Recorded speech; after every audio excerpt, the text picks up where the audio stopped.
بسم اللہ الرحمن الرحیم۔ متحدہ عرب امارات اور اسرائیل میں سفارتی تعلقات بحال ہونے کے بعد یہ بحث چل نکلی ہے کہ کیا عربوں کو ایک عام ریاست کی طرح اپنی خارجہ پالیسی کی تعین کا حق حاصل ہے، اور کیا جس طرح ہر ملک اپنے مفادات کا تحفظ کرتا ہے، لوگوں کے تعلقات میں اپنے باہمی مفادات کو دیکھتا ہے، کیا عربوں کو بھی اسی طرح سے معاملات کو دیکھنا چاہیے، یا دینی نقطہ نظر سے بھی ان کی کوئی ذمہ داری ہے جس کو ان کو پیش نظر رکھنا چاہیے؟ قرآن مجید کا جب ہم مطالعہ کرتے ہیں تو ہمیں یہ معلوم ہوتا ہے کہ عرب ایک عام قوم نہیں ہے، اور عرب قوم جو ہے وہ خدا کی طرف سے ایک خاص منصب پر فائز کی گئی ہے، اور اس منصب کے بعض تقاضے ہیں جو اس کو نبھانے ہیں۔ اگر وہ یہ تقاضے نہیں نبھائے گی تو دنیا میں بھی اس کے کچھ نتائج نکلیں گے اور آخرت میں تو باہر صورت نکلیں گے۔ خدا کا وہ قانون جو عربوں کے معاملے میں قرآن مجید میں بیان ہوا ہے وہ کیا ہے، اور اس ضمن میں آج عربوں کی دینی ذمہ داری کیا ہے، یہ وہ بنیادی سوال ہیں جس پر آج میں آپ کے سامنے چند باتیں رکھنا چاہتا ہوں۔ قرآن مجید سے یہ معلوم ہوتا ہے کہ اللہ تعالیٰ نے انسانوں کی ہدایت کے لیے جو نظم، جو نظام قائم کیا ہے، اس کے تحت وہ افراد کا انتخاب کرتا، ان کو نبوت و رسالت کے منصب پر فائز کرتا اور لوگوں کی طرف بھیجتا ہے جو ان کو بتائے کہ ان کو خدا کے احکام کے مطابق کس طرح زندگی گزارتے۔ قرآن مجید یہ کہتا ہے کہ اللہ تعالیٰ نے اس حوالے سے بعض اقوام کا بھی انتخاب کیا۔ اس کو قرآن نے اس طرح بیان کیا ہے کہ ان اللہ اصطفیٰ آدم و نوحا و آل ابراہیم و آل عمران علی العالمین ذریۃ بعضھا من بعض، کہ اللہ نے جس طرح آدم کا انتخاب کیا، نوح کا انتخاب کیا، اس طرح آل ابراہیم کا بھی انتخاب کیا۔ تو آل ابراہیم کا جو انتخاب ہے اس کی شکل یہ ہے کہ اللہ نے پہلے حضرت ابراہیم کے ایک بیٹے حضرت اسحاق کی نسل میں امامت و نبوت کو خاص کر دی، اور یہ ذمہ داری ان پر بحیثیت قوم، بحیثیت مجموعی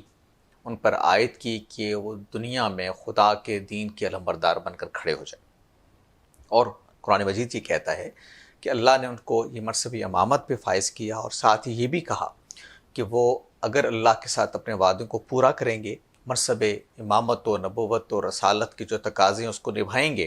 تو اس کے نتیجے میں اللہ انہیں دنیا میں بھی قوت سرفرازی عطا کرے گا اور آخرت میں بھی اجر سے نوازے گا۔ لیکن اگر انہوں نے اسے انحراف کیا تو انہیں دنیا میں بھی سزا ملے گی اور آخرت میں بھی سزا ملے گی۔ چنانچہ ہم دیکھتے ہیں کہ بنی اسرائیل کے اندر،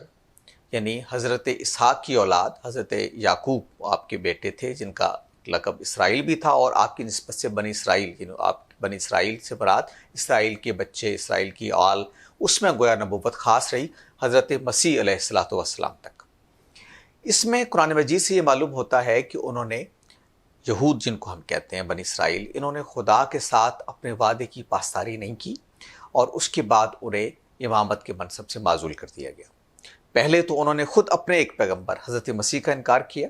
اور اس کے نتیجے میں اللہ نے ان کو سزا یہ دی جس کو قرآن نے بیان کیا کہ قیامت تک یہود کو اب حضرت مسیح کے ماننے والوں کا تابع ان کے گویا نیچے لگا کے رکھنے کا ایک عمل اللہ نے کر دیا سزا کے طور پر۔ دوسرا یہ کہ جب حضرت مسیح کے ماننے والے آئے تو اللہ نے ان کو گویا ایک طرح سے سرفرازی عطا فرمائی اور ان کو یہ حیثیت دے دی کہ وہ دنیا میں خدا کا پیغام پہنچائے۔ لیکن انہوں نے بھی اپنی ذمہ داری کو جب ادا نہیں کیا تو اس کے بعد اللہ نے پھر اس امامت کے منصب کو بنی اسماعیل کی طرف منتقل کر دیا، جو حضرت ابراہیم کی ذریت کی دوسری شاخ ہے، اور اس دوسری شاخ میں حضرت اسماعیل کے بعد رسالت مآب سیدنا محمد صلی اللہ علیہ وسلم کو منصب نبوت و رسالت پر فائز کیا گیا۔ اور اسی طریقے سے جس طریقے سے دوسری شاخ کو بطور آل، بطور قوم کے یہ منصب نبوت اور منصب رسالت کے ساتھ امامت کے منصب پر فائز کیا گیا، اس طرح قرآن مجید یہ بتاتا ہے کہ اب بنی اسماعیل کو بھی اس منصب پر فائز کیا گیا ہے کہ وہ دنیا میں رسالت مآب صلی اللہ علیہ وسلم کے بعد بطور قوم انسانوں تک خدا کا پیغام پہنچانے کے ذمہ دار ہیں۔ قرآن نے اس کو بیان کیا کہ هو اجتباکم، اللہ نے ان کا انتخاب کیا ہے اور ان کا نام مسلم رکھا ہے۔ اور اس کے بعد اللہ تعالیٰ نے یہ بھی بیان کیا کہ وَكَذَلِكَ جَعَلْنَاكُمْ أُمَّةً وَسَطًا لِتَكُونُوا شُهَدَاءَ عَلَى النَّاسِ وَيَكُونَ الرَّسُولُ عَلَيْكُمْ شَهِيدًا، کہ تمہاری حیثیت، یعنی یہ عربوں سے کہا جا رہا ہے، یہ بنی اسماعیل سے کہا جا رہا ہے کہ تمہاری حیثیت اس زمین پر اب ایسی ہے کہ تم نے زمین پر شہادت حق کی ذمہ داری ادا کرنی ہے، جس طرح اللہ کے رسول صلی اللہ علیہ وسلم نے تم پر اپنی ذمہ داری ادا کی،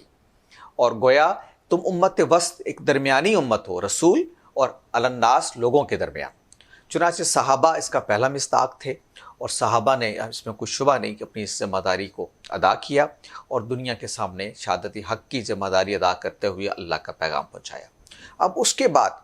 یہ ذمہ داری تھی بنی اسماعیل کی، یعنی یہ جو عرب ہیں، قریش ہیں، یہ سارے، کہ وہ اس مشن کو لے کے آگے چلتے، اور اللہ نے ان سے یہ کہا ہے کہ تمہاری ذمہ داری ہے خدا کی طرف سے،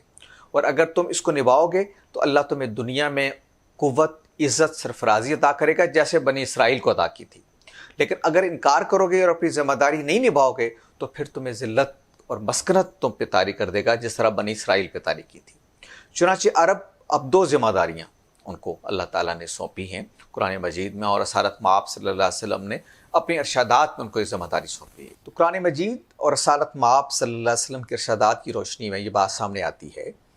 کہ عربوں کی دو ذمہ داریاں ہیں۔ ایک تو یہ کہ وہ شہادت علی الناس کی ذمہ داری ادا کریں، لوگوں تک خدا کے دین کو پہنچائیں، ایک، اور دوسری ذمہ داری یہ ہے کہ جزیرہ نمائے عرب میں دو ادیان کو جمع نہ ہونے دیں، اور بیت اللہ کو اور اس سارے علاقے کو خدا کے دین کے لیے خاص کیے رکھیں، یعنی یہاں کوئی شرک کا مرکز قائم نہیں ہونا چاہیے، یہاں غیر مسلموں کو مستقل رہنے کی آپ اجازت نہیں دی جا سکتی۔ یہ اللہ کا فیصلہ ہے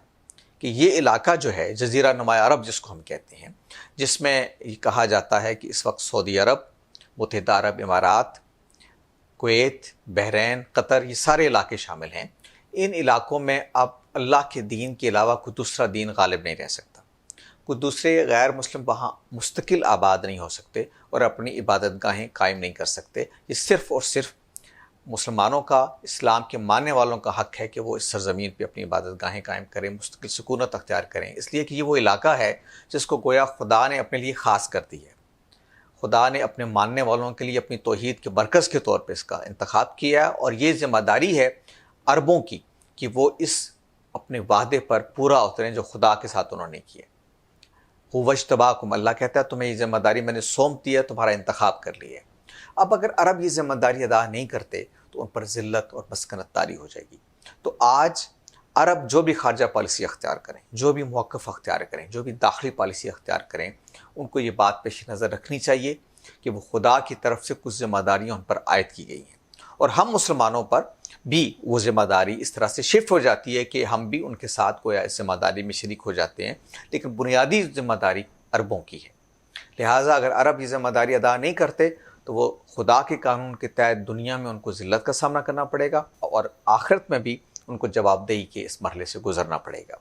تو عرب عام لوگ نہیں ہیں، ان کی خارجہ پالیسی عام ملکوں کی طرح کی خارجہ پالیسی نہیں ہو سکتی، ان کی پالیسیز عام ملکوں کی طرح کی پالیسیز نہیں ہو سکتی، بلکہ وہ خدا کی ایک منتخب کردہ قوم کے طور پر اپنی ذمہ داریاں ادا کریں گے تو دنیا میں کامیاب رہیں گے، ورنہ دنیا میں ان کے لیے کوئی بہت اچھے مستقبل کی پیشگوئی نہیں کی جا سکتی۔ بہت شکریہ۔